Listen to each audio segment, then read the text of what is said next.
Il y a quelques jours, je vous ai expliqué dans cette vidéo ce qu'était le plan d'épargne logement. Eh bien, aujourd'hui, on va voir ensemble dans cette vidéo un autre dispositif qui s'appelle lui le compte épargne logement et qui pourra aussi vous aider dans le cadre de votre projet immobilier. Et si vous n'avez pas encore vu cette vidéo, allez jeter un œil à ma chaîne et surtout, n'oubliez pas de vous abonner. La première chose à retenir avec le compte épargne logement ou CEL, c'est que cet argent, il est plus facilement disponible que le PEL. Effectivement, pour fermer ou retirer les fonds de votre PEL, ça vous prendra plusieurs jours, voire même semaines, alors que l'épargne disponible sur le CEL, si vous en avez besoin pour autre chose que votre prêt logement, eh bien vous pourrez débloquer l'argent quasiment immédiatement.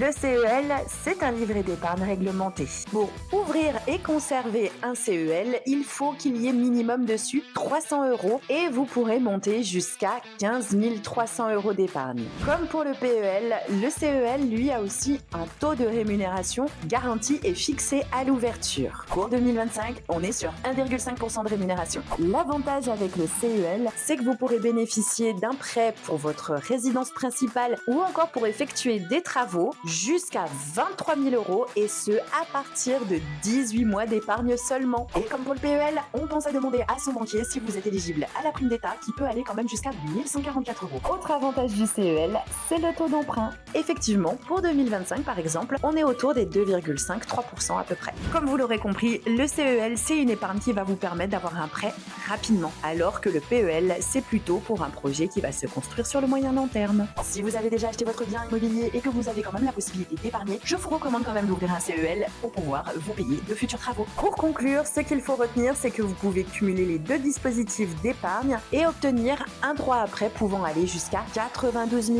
€. Et d'ailleurs, sachez que le PEL et le CEL, vous n'êtes pas obligé de les ouvrir dans la même banque, même si c'est quand même plutôt recommandé. J'espère que ces vidéos auront pu vous aider à préparer votre futur projet immobilier. En attendant, n'hésitez surtout pas à vous abonner à ma chaîne pour encore plus de conseils sur le logement et aussi à liker, partager et enregistrer cette vidéo si elle vous a été utile.